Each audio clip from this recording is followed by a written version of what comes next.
Hey guys, today we're talking about why selling on Amazon might not be your cup of tea and why you should consider a couple of things before you start this journey. This video might put you off the whole thing, but hey, somebody should say these things out loud. So let's get into it. Hey everyone, this is Farah. We talk about building business on Amazon on this channel. If you're interested in that, then please do subscribe.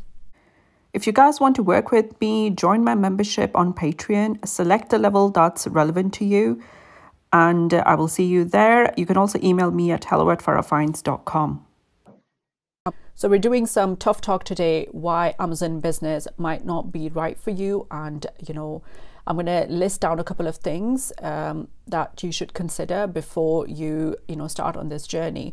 Whatever your situation might be, wherever you're coming from, if you have lost a job, due to the pandemic, or your business went under because of the same reason, whatever your situation is, if you want to leave a desk job and you want a bit more freedom in your life to be able to do some other things, whatever your reason is for starting an Amazon business, the thing is you have to be mindful that this was not going to replace your income straight away.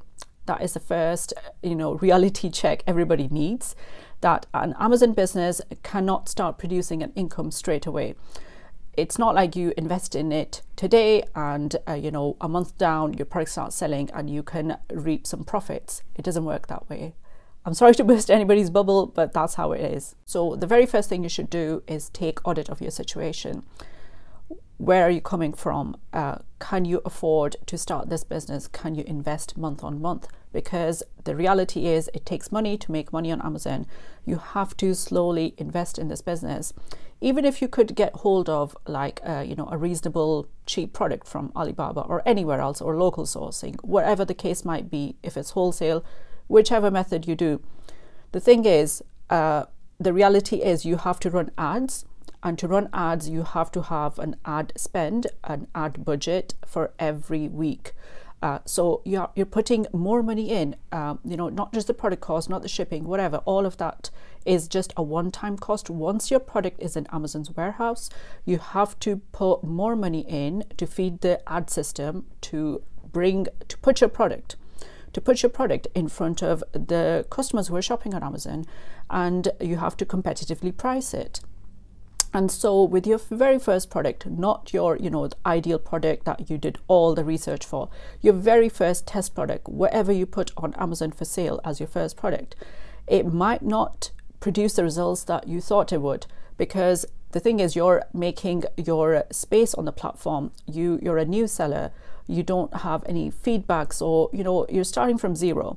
So consider that. Consider your situation. Can you do this? Can you put a little bit of money in ads every month in your account? If you're not able to do that, then don't start this business, and first create a bit of saving, create a bit of cushion that you can save some money, and you can start investing maybe 6 months down the line and start the business in 6 months, and not straight away.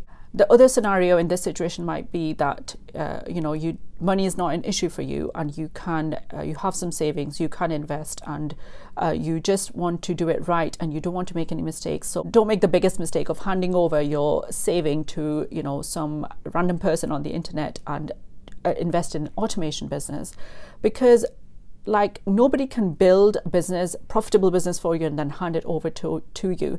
You're still going to have to deal with the costs of it, and again, you're still going to have to feed the business some money.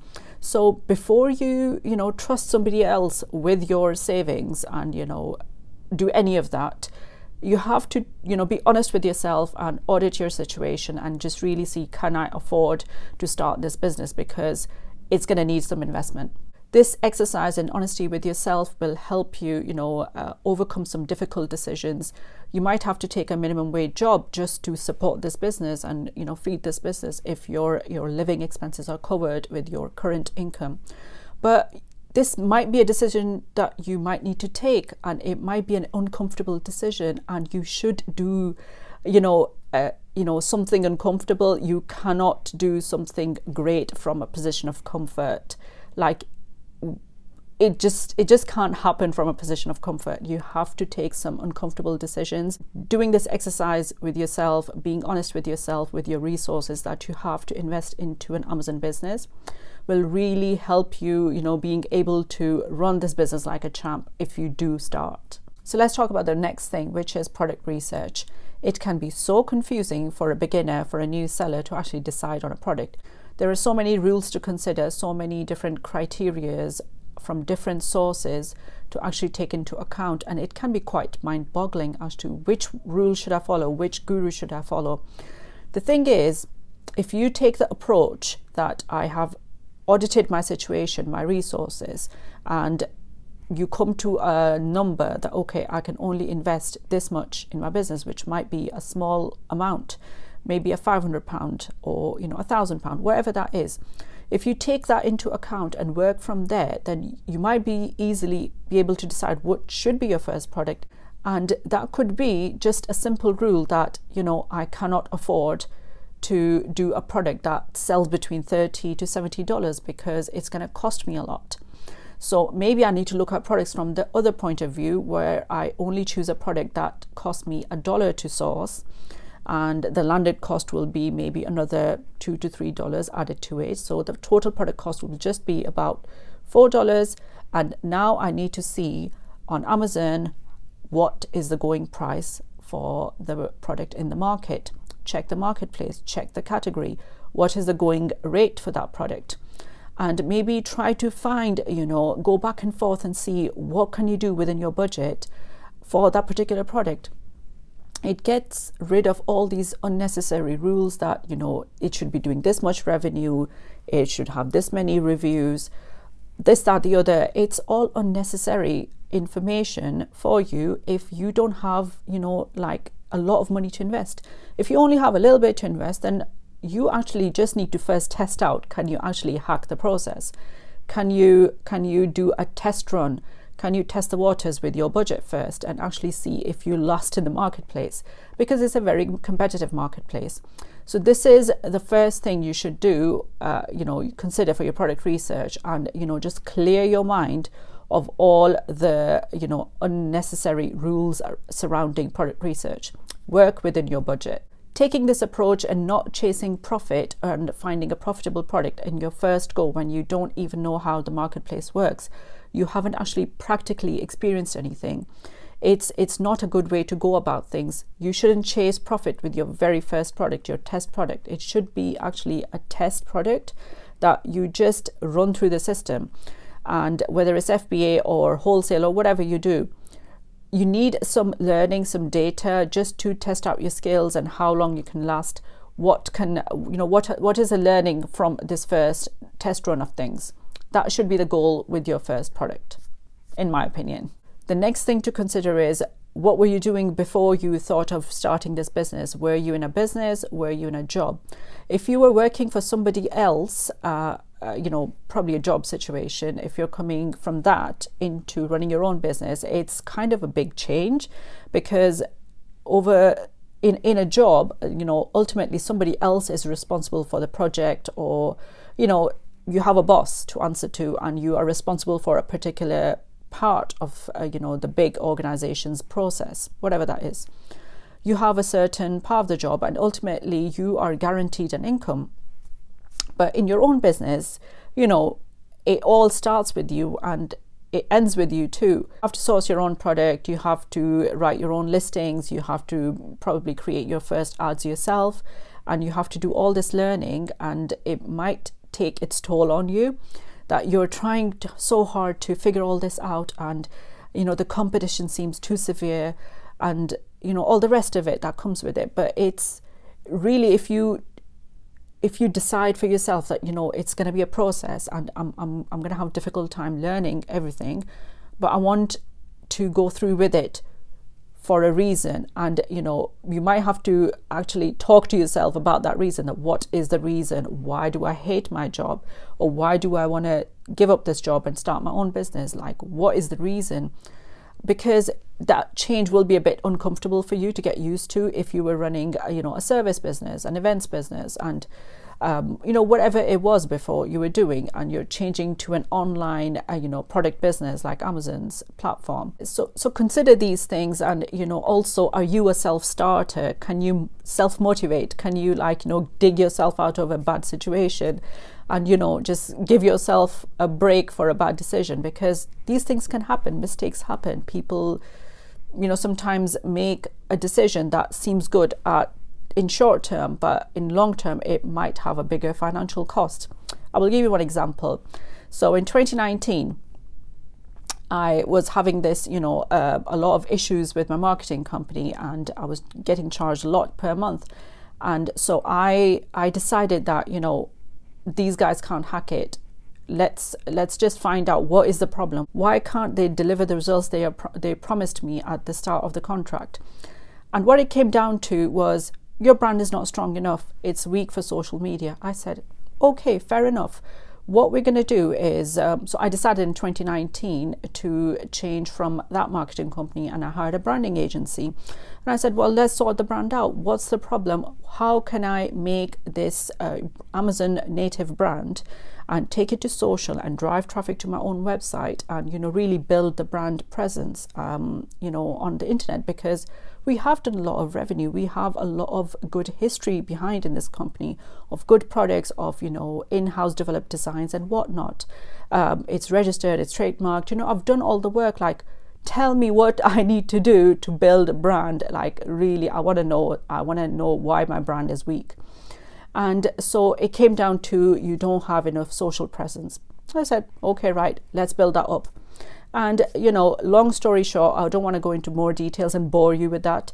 But from 2019, that process started. We were going through brainstorming, discussions, updating, brand, deciding on photo shoots and whatever, all that sort of, cool stuff. We were doing that. And in 2020, March, what happens? COVID.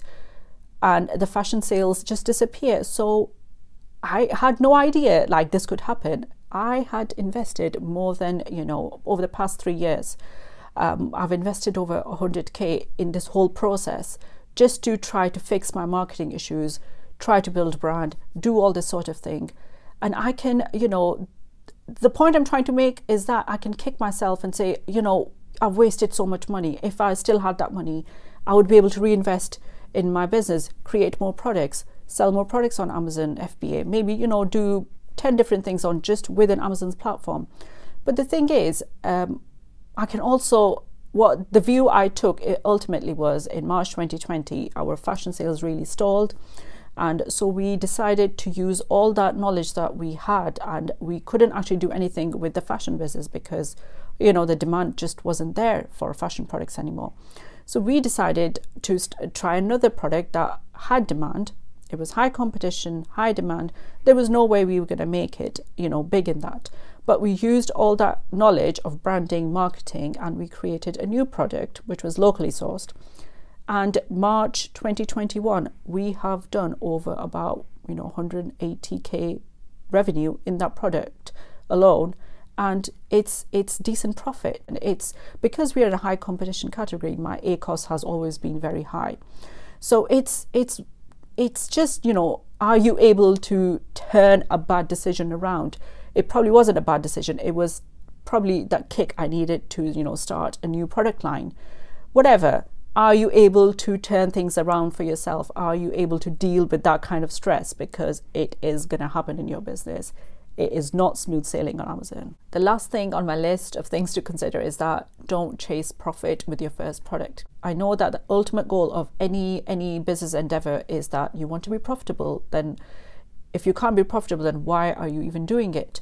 The thing is, for a beginner, for a new seller, it's very hard to, figure everything out and be able to execute everything perfectly on the first go. So instead of chasing profit, you should be actually measuring things like what was the cost of getting that first product to FBA, all the different costs of it. What was the cost of the first test run? What was my ACoS for actually getting those sales? you know, all this data will help you. How long it took, how many months did it take for you to make your initial investment back, wherever that was. All this data is going to help you make better decisions, and that is a skill you want to hone through doing your test runs of different products, because it's going to take you a little while to choose a product that's going to be, you know, check all the boxes. And I also talk about this in my Amazon business plan. If you haven't downloaded that, I would really recommend you click the link in the description, watch the video, and also download it. I really hope you guys found this useful and it has given you some food for thought before you start the Amazon business journey. If you guys want to work with me one-to-one, then click the link in the description below. You can join my Patreon membership, and I will see you there. I can help you move forward in this process. I really hope you can do this exercise with yourself and, you know, find your very convincing why that you want to make this big change. You want to start this process, this business, and hopefully stick it out for a couple of months before you find your big golden goose of profitable product. Thank you so much for watching. I really appreciate it. You know, you can watch a couple of these other videos I've made. They will be linked in the description and in the cards above. And I think that's all from me today. I will see you guys next time. Bye.